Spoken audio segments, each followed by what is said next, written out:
In this video we're in Microsoft Word and I'm going to show you how to create a booklet.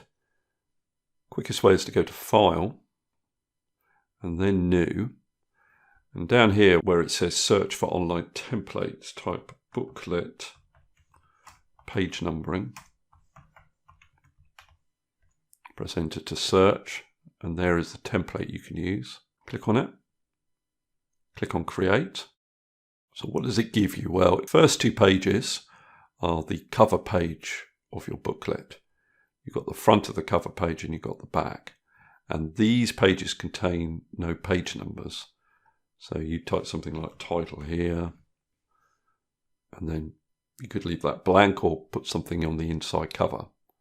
The rest of the pages are numbered, and this is the internal pages of your document. So you can put in your content. I'll just put some random text.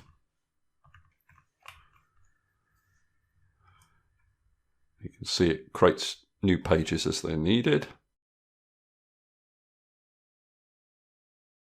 Okay, so once you've got your content, there's a few things you need to do before you print it out.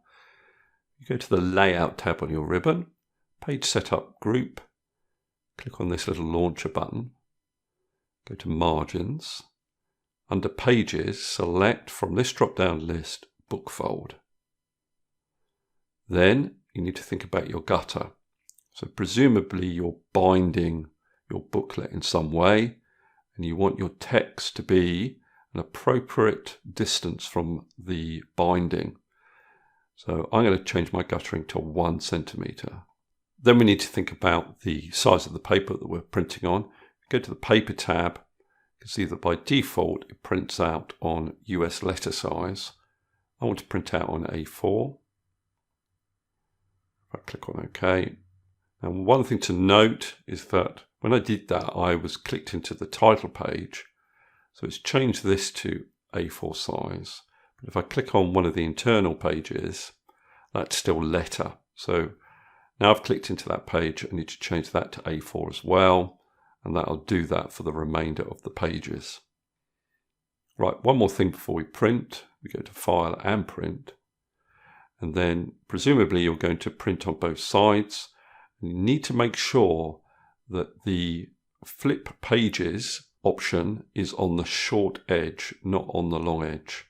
Okay, once you've done that, you're ready to print and you're done. That's all I wanted to cover in this particular video. Hopefully that's useful. If it is, give me a thumbs up, subscribe, and I will see you next video.